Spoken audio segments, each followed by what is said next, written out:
Hola chicos y chicas, nos vemos otra vez en el siguiente vídeo del tema. Vamos a centrarnos en este punto, vamos a hacer un repaso sobre triángulos, ¿de acuerdo? No es un punto muy difícil, ¿vale? Vas a simplemente recordar algunas cosas importantes para dar paso a un pequeño teorema que también conoces, ¿de acuerdo?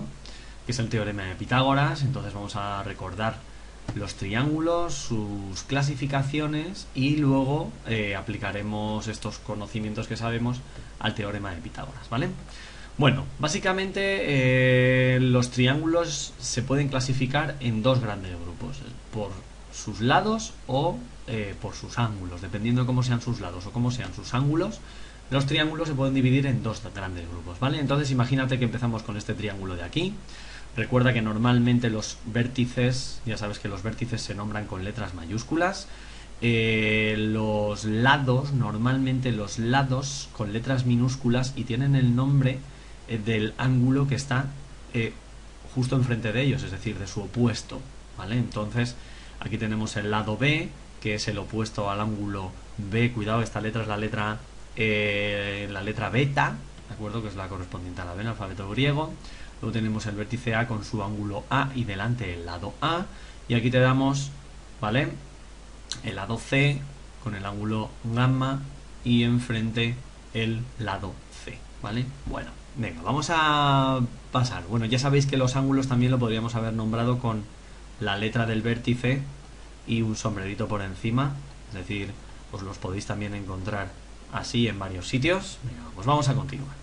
Bueno, lo primero de todo,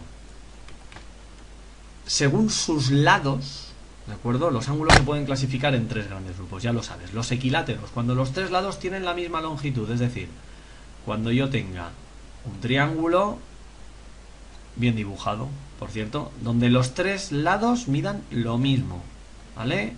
Es decir, estos tres lados valen lo mismo. Por lo tanto, entonces aquí diremos que es un triángulo equilátero, ¿vale? Eso ya te lo sabes de cursos anteriores.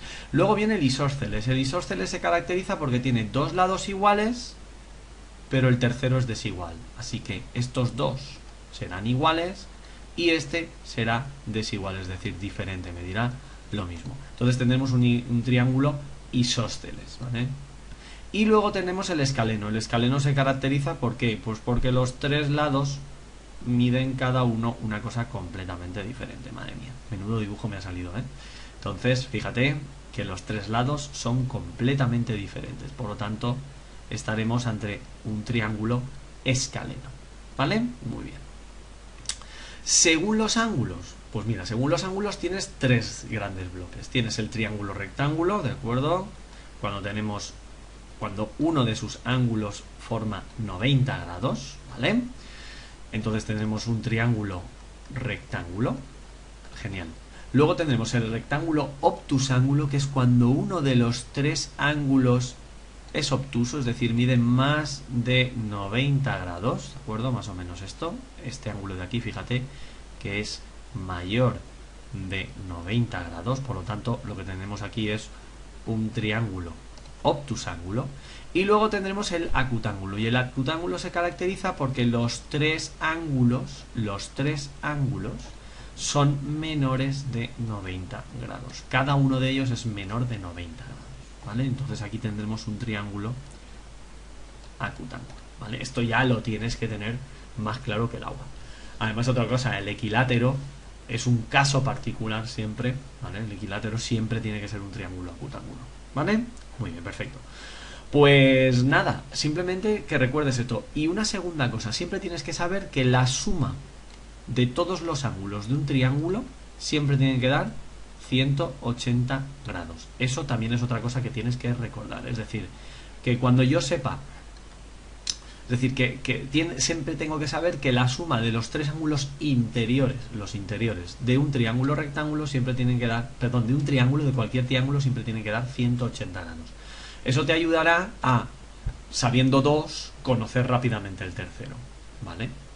Bueno, pues nada, es muy fácil. O por ejemplo, si te digo que los tres son iguales, los tres ángulos son iguales, es muy fácil. Serían 180 entre 360, ¿vale? Entonces eso sería un acutángulo.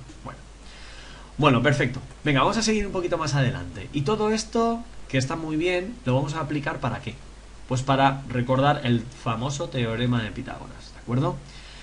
Es un recordatorio, no te voy a explicar de dónde viene el teorema de Pitágoras, ¿vale? Pero básicamente que recuerda, ya sé que lo sabes, pero recuerda que en todo triángulo rectángulo se cumple que el cuadrado de la hipotenusa es siempre igual a la suma de los cuadrados de los catetos, ¿vale?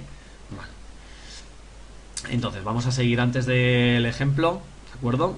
Vamos a recordar que en un triángulo rectángulo los catetos son los lados que forman el ángulo recto y la hipotenusa es el lado opuesto al ángulo recto, ¿vale?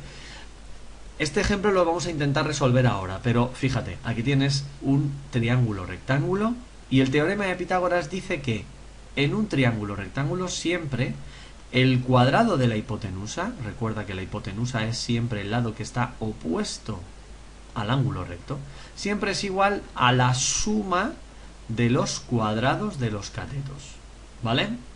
Es decir, a b al cuadrado, que es este cateto de aquí, y c al cuadrado, que es este otro cateto de aquí. Recuerda que los catetos son los que forman el ángulo recto.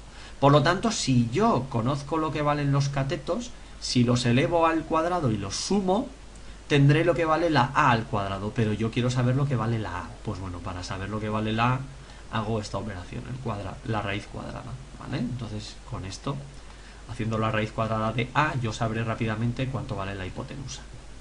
Pero imagínate que lo que me dan a mí es, o lo que quiero saber es lo que vale el cateto. Entonces yo justo lo que haría sería despejar, ¿no? Si te das cuenta, si yo despejo, si dejo la b al cuadrado sola, el c al cuadrado que está sumando pasa al otro lado restando, por lo tanto resta. Entonces si yo quiero saber lo que vale la b, lo que tendré que hacer será una resta, el cuadrado de a menos el cuadrado del otro cateto. Y de ahí hago la raíz cuadrada.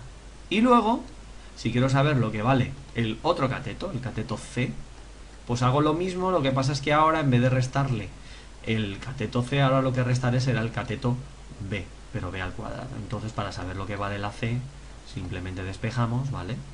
Y, perdón, esto tiene que ser una a al cuadrado menos b al cuadrado, ¿vale? Por lo tanto, recuerda que si conozco los dos catetos, para obtener la hipotenusa aplicaría esta fórmula de aquí, donde los catetos, fíjate que se suman, los cuadrados de los catetos se suman. Pero si lo que me dan es la hipotenusa y uno de los catetos, para saber lo que mide el otro cateto, el que no conozco, lo que tengo que hacer es restar el cuadrado de la hipotenusa y el cuadrado del cateto, ¿vale? Y luego hacer la raíz cuadrada, ¿de acuerdo? Mira, aplicándolo en un ejemplo sería muy fácil. Imagínate que tengo un triángulo rectángulo que tiene una hipotenusa de 10 centímetros y un cateto de 6, y quiero saber cuánto mide el otro cateto. Bueno, pues mira, es muy importante que siempre que hagas algún ejercicio de geometría o relacionado con la geometría, que te hagas dibujos, porque los dibujos te ayudarán a entender qué forma tiene el objeto y luego te ayudará también a resolverlo. Me están diciendo la información, el valor de la hipotenusa y uno de los catetos, pues no sé cuál es. Por ejemplo, imagínate que es este de aquí, que este mide 6, ¿vale? Y quiero saber cuánto mide este, ¿vale?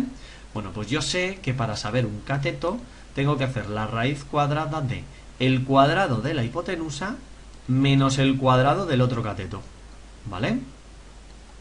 Bueno, pues entonces esto sería la raíz cuadrada de 100 menos 36, es decir, la raíz cuadrada de 64, y esto da 8, si estamos hablando en centímetros de centímetros.